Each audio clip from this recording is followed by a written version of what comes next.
네, 여러분 반갑습니다. 엄지의 제왕 허첨입니다. 반갑습니다. 예. 우리가 젊을 때는 몰랐는데 여기저기 참 아픈 데가 많습니다. 어깨 통증 때문에 팔들기도 힘들고 조금만 걸어도 허리야 또 무릎이야 하면서 아픕니다. 비가 오면 또 어떻습니까? 그야말로 안 쑤신 데가 없죠. 네. 이렇게 날이 흐리고 그러면 더 아프죠. 네네네. 이해합니다. 중년들을 끙끙 앓게 하는 통증의 원인, 머리부터 발끝까지 통증의 모든 것, 오늘 엄지의 제왕이 시원하게 캐내 드리겠습니다. 중년들을 끙끙 앓게 하는 통증의 원인, 만성 통증, 전기가 찌르는 듯이 아주 극렬한 통증이 분통이 터지고 우라통이 터지는 통증이에요. 치매에 노출될 확률도 상당히 높아질 겁니다. 원인을 모르는 이유 없이 여기저기 아픈 통증들은 뇌에서 이상이 생겨서 오는 게 아닌가. 뇌예요. 우리의 신경을 회춘시키는 비결. 이 운동들은요, 그동안 불편하셨던 부분들이 많이 좀 해소가 될 수가 있습니다. 과학계를 정말 뒤집는 연구 결과인데요. 5년 동안 먹였더니 나쁜 박테리아를 없애고 좋은 장내 세균만을 유지하게 한다는 것입니다. 이유 없는 통증의 원인들을 알려드리겠습니다. 나이가 들면 안 아픈 사람이 없고 안 아픈 것이 없습니다. 예, 아파서 쓰는 의료병명해도 이게 만만치가 않죠. 이게 다 이유가 있다고 합니다. 안강 원장님을 모시고 자세히 알아보겠습니다. 박수로 환영해 주십시오.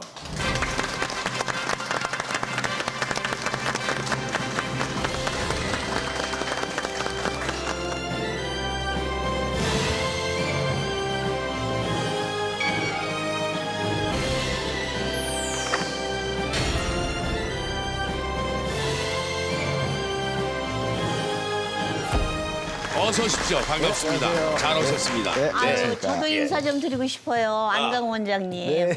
제가 가장 신경 쓰이는 게 병원비예요. 네, 병원비. 나이가 드니까 병도 많이 생기고 병원비 지출할 것도 많잖아요. 네, 그렇죠. 그런데 기쁜 소식을 하나 들었는데요. 병원비를 안 쓰고도 병이 낫는 법을 아신다고 그래서 오늘 좀 자세히 좀 들어보려고요. 네, 우리 시청자분들께서도 마찬가지일 네. 거예요. 예. 네. 아무래도 모든 병 자체가 나이들 들면서 쉽게 말해서 연식이 오래되면서 생기는 병 자체가 만성질환입니다. 네네. 고혈압, 당뇨, 비만, 심장질환 모든 게 다 그렇죠. 만성 통증도 마찬가지죠. 연식이 오래되면 생기는 거죠. 근데 만성 통증, 즉 우리가 노인들이 얘기하는 신경통이라는 거 다 합쳐버리면 가장 진료비가 많이 들어가는 영역입니다. 그러니까 이것을 확실하게 병원비를 줄여주는 가장 좋은 방법은 생활 형태를 바꾸는 것입니다.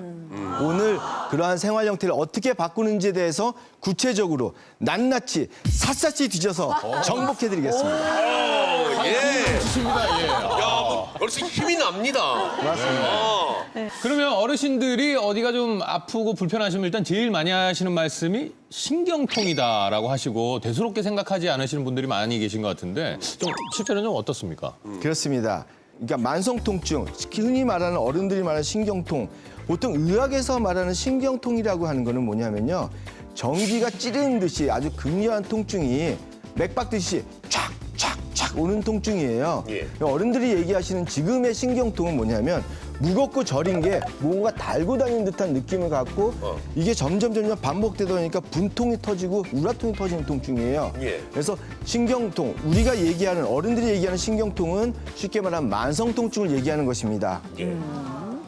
근데 지금 말씀 들어보니까 상당히 의외인데 저는 신경통 하면은 그냥 비가 오려고 할 때 어디 쑤시고 아픈 거 일시적으로 그런 건 줄 알았거든요. 근데 오래된 만성 통증을 신경통 이렇게 부르는 거군요. 이게 이제 신경통이라는 걸 크게 이렇게 생각해 보시자. 우리가 얘기하는 만성 통증이라고 하더라도 이것도 원인이 다른 겁니다. 예를 들자면 주부가 빨래를 계속 반복해서 한다던가 타이피스트가 타입을 계속 친다던가 아니면은 아기를 계속 안아준다던가 그러면 어떤 특정한 부위에 무리가 계속되겠죠. 이거는 축적 손상이라고 합니다. 계속 이러한 것이 반복되는 경우에 이렇게 통증이 올라오게 됩니다. 그다음에 또 그 반대의 경우 예를 들어서 신경이 지나가는 데다 보면 신경은 일종의 전선이라고 생각하시면 돼요. 그러면 전선이 마찰되는 부위가 있을 거 아닙니까? 예. 특히 목 같은 데서 많이 맞춰야 됩니다. 그러면 여기서 맞춰야 되면 여기서 이 신경은 여기서 고장났지만 불은 여기서 깜빡이는 거죠. 여기가 아프게 느껴지는 거죠. 이거는 위에서 아래로 내려가는 겁니다. 근데 신경통이라는 것이 많이 나이가 든 분들은 젊으신 분들은 밑에서 축적돼서 올라가는 게 많겠지만 나이가 많은 분들은 이게 같이 나타납니다. 그래서 두 개가 같이 나타나기 때문에 원인을 정확하게 어떤 것인지를 파악하고 들어가지 않으면 아무리 치료를 해도 결코 좋아지지 않고 시점이 계속 나쁜 시점이 반복되는 수밖에 없습니다. 네, 요리하는 사람들도요. 저도 마찬가지지만 이제 고개를 숙이고 일어서서 오른팔로 계속 이제 요리를 하다 보니까 이게 같은 곳을 계속 쓰다 보니까 이제 슬슬 저도 한 20년 가까이 쓰다 보니까 구석구석 삐그덕대기 시작을 하거든요. 예, 그러면서 뭐 어깨도 아프고 심지어는 뭐 다리부터 쭉 굉장히 아픈데요. 그래서 이렇게 이제 만성 통증이라는 것이 도대체 어느 기간 정도 돼야지 정확하게 이제 만성이라고 불릴 수 있는지가 좀 궁금하거든요. 만성이냐 급성이냐 차이가 사실은 기간을 가지고 따지지만 기간이 중요한 게 아니라 그 경험이 뇌에 입력된 상태가 고착이 되느냐를 가지고 따져야 되는 사실입니다. 지금 현재 요리를 하시면서 반복적인 손상에 의해서 아픈 거죠. 근데 그것은 보통의 경우 시간이 지나면 회복이 됐고 나아야 되는 것입니다. 그렇다고 뭐 너무 사용하지 않는 건 아니라 적절히 사용했을 때.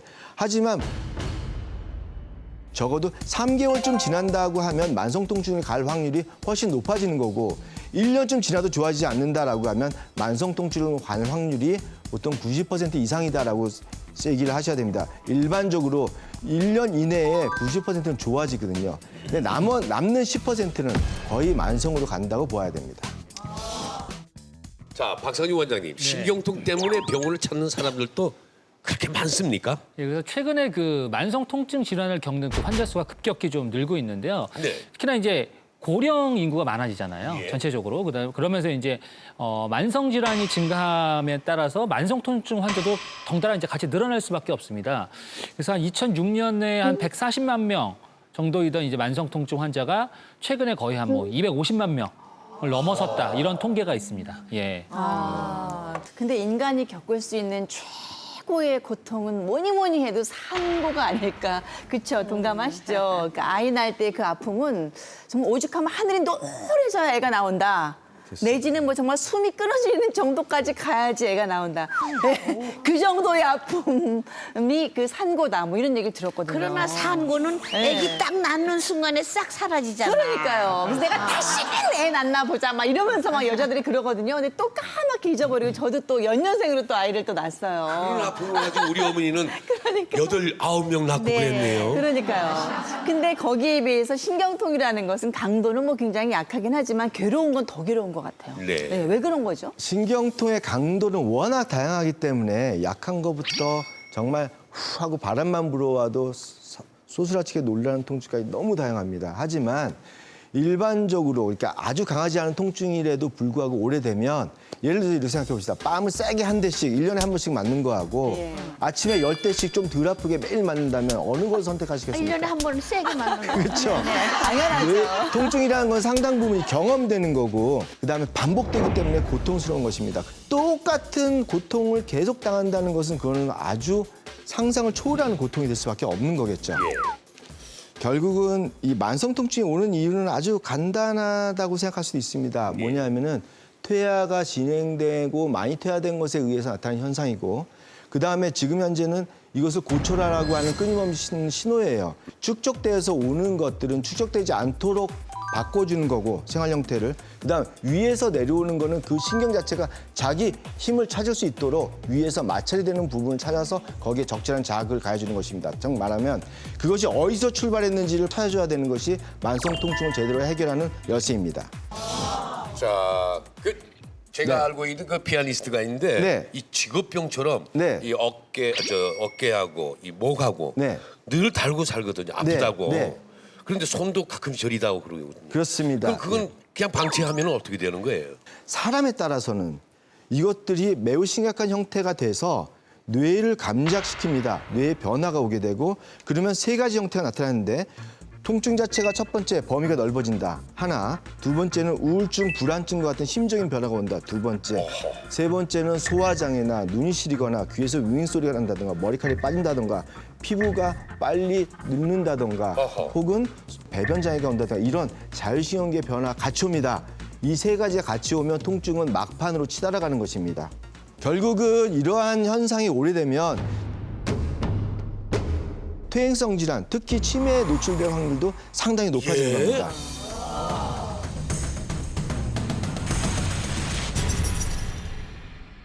중년 통증의 모든 것.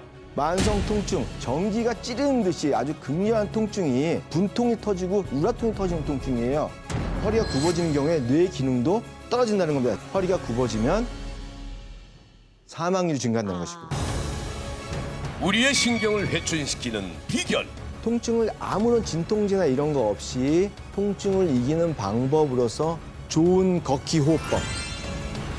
제대로 된 호흡이 중요하고 호흡을 하나만 잘해도 다른 여러 가지 통증이 또 감소할 수 있는 것이기 때문에 지금부터 차근차근 이유 없는 통증의 원인들을 알려드리겠습니다. 허허, 치매까지 위험에 노출된다. 네, 가능합니다. 치매 위험까지 높이는 신경통. 자, 이거 젊어서는 신경통 뭐 걱정해 본 적이 없습니다, 솔직히. 네. 그런데 왜 나이를 먹을수록 신경통 때문에 고생을 하게 되는 겁니까, 이게? 사람들이 퇴화를 생각할 때요. 퇴화가 신발바닥이 닳는 것처럼 닳는 거라고 생각을 하거든요. 근데 퇴화라는 건요. 뭐가 망가졌을 때 그거를 즉시 수선하는 능력이 떨어지는 겁니다. 왜냐하면 우리 몸의 세포는 끊임없이 망가지면 새로운 세포로 대체가 돼야 되는데 이 능력이 떨어지는 게 퇴화거든요. 그러다 보니까 결국은 관절이나 이런 부위가 망가지는 것이죠. 퇴화를 주도하는 것이 그러면 퇴화라는 것들을 즉시 시정을 못하고 고치지 못하는 것 자체는 신경과 말초 조직 간의 서로 상호관계가 많이 약해진 거거든요. 소통이 안 되는 거거든요. 다시 말씀드리면 그런 걸 갖다가 우리가 신경의 기능이 떨어진 현상이라고 보는 거죠. 네, 저도 이제 예. 나이가 중년으로 접어들다 보니까 진짜 체력에는 자신이 있었는데 어느 순간부터 피로회복도 좀 잘 안 되고 또 너무 이게 노화가 시작됐구나라는 걸 느끼기 시작을 했거든요. 그럼 가장 빨리 늙는다라고 하면은 구체적으로 언제부터 퇴화가 되기 시작을 하는 겁니까? 우리 몸에서 여러 가지 보면 신경계, 순환계, 소화계, 호흡계 여러 가지 것이 있지 않습니까? 예. 근데 일반적으로 가장 먼저 퇴화되는 사춘기 이후에부터 바로 퇴화가 들어가는 게 바로 신경계입니다. 신경의 기능이 떨어지는 경우에는 회복을 잘 못 시키는 겁니다. 망가지는 거로부터. 그리고 염증이라는 거에 대해서 아셔야 되는데 염증이 너무 어렵죠. 근데 뭐냐 하면은 뭐든지 망가졌을 때 새로운 조직이 생기려고 하면 염증이라는 단계가 반드시 있어야 됩니다. 근데 염증이라는 단계가 가장 중요한 단계인데도 불구하고 이 염증은 신경에서 조절을 해야 됩니다. 근데 신경에서 조절을 못하게 되면 염증이 확 커져버립니다. 그럼 조절 못하는 염증이 되면 재생에도 힘들고 통증은 극악해지는 것입니다. 즉 말해서 신경의 기능이 건강하게 되고 망가진 부위하고 소통을 잘하는 경우에는 염증이 조절되고 문제가 없이 재생이 잘 되지만 신경의 기능이 퇴화된 경우에는 염증 조절도 안 되고 재생을 못하는 겁니다. 이것이 바로 퇴화라고 얘기를 하는 것이죠. 네. 근데 제가 볼 때 이렇게 중년인 사람들이 네. 뭐 몸을 뭐 움직일 수가 없을 정도로 퇴화가 됐다 아프다 이러니까 제 나이 또래에서 봤을 땐 상당히 건방져 보여요. 우리 몸에서 가장 빨리 늙는 신경. 그러면 신경의 노화를 늦추면은 이게 통증도 약해지는 거 아닙니까? 맞습니다. 신경의 노화를 늦춘다는 것 자체는 아까 말씀드렸듯이 염증을 조절할 힘을 끝까지 갖는다는 거거든요. 그거는 통증뿐만 아니라 다른 질병에도 좋은 것이죠. 예를 들자면 우리가 직립을 한다는 자체가 신경의 기능에 상당히 중요한 역할, 그러니까 노화를 막는 거에 상당히 중요한 역할을 하고 있는데 예를 들어서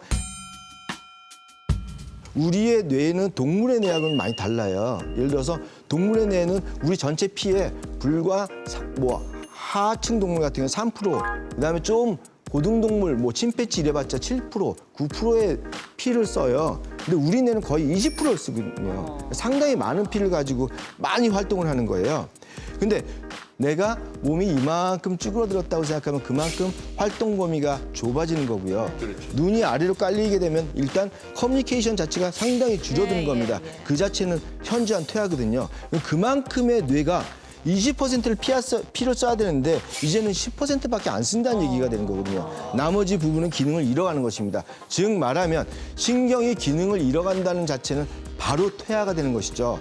결국은 이것은 똑같이 같이 가는 거예요. 예를 들어서 신경의 기능이 떨어지면 피도 줄어들고 피가 줄어들면 신경도 같이 줄어드는 거거든요. 결국은 좋은 형태와 넓은 운동 범위와 넓은 시야와 넓은 관계를 갖는다는 자체가 건강을 지키는 힘이 되는 것이고 그것 자체가 오랫동안 만성 통증으로부터 노출이 덜 되도록 하는 방법인 것입니다. 예. 자, 신동희 원장님, 신경통이 있을 때요. 그 침을 맞고 효과를 보는 분들이 많거든요. 침은 어떤 원리입니까? 우선 이제 통증에 대해서 한의학적인 개념을 조금 설명드려야겠는데요. 한방에서 얘기하는 통증은 뭐든지 막히면 다 통증입니다. 예, 뭔가가 막혀서 정상적으로 흘러야 하는 게 흐르지 못할 때 통증이 생기는 걸로 보는데요. 몸에서 흐르는 통로들은 보통 4가지 정도 이제 한방적으로 볼 수가 있습니다. 첫째는 전기가 흐르는 신경이 있겠고요. 두 번째는 혈액이 흐르는 혈관입니다. 세 번째는 림프액이 흐르는 림프관이고요. 네 번째는 에너지가 흐르는 근육의 연결이 있습니다. 그건 이제 근막이 연결돼 있다라는 아까 말씀도 들으셨을 거예요. 이렇게 4가지 통로에서 무엇이 막혔는가를 판단을 해서 거기에 적절한 침 치료를 통해서 그 통로를 뚫어주는 게 한방적인 통증 치료의 원리입니다. 지금 이제 근막 얘기를 해주시는데요. 그러니까 쉽게 말씀드리면 이렇게 설명을 할 수 있을 것 같아요. 우리가 이제 뭐 발바닥 근육, 종아리 근육, 허리 근육 이게 따로따로인 것 같다라고 이제 예전에는 생각을 했는데 네. 이 사람을 시체를 가지고 해부를 해봤더니 물론 근육은 따로 있지만 사실은 얘네들이 근막은 계속 다 연결이 된다라는 거예요. 근데 이 어떤 전기의 신호가 이 근막을 따라서 흐르기 때문에 예를 들면 발바닥을 자극하는 게 허리 통증을 완화시키는 데 도움이 될 수가 있다라는 거죠. 예, 근육은 따르지만 얘네들을 연결시켜주는 근막은 실제로는 다 붙어 있다라는 그런 이론입니다. 그래서 다른 곳에 자극을 준 것이 또 다른 곳에 오히려 긍정적인 역할을 예. 미치는 경우가 있다. 이렇게 이해하시면 될 것 같습니다. 예.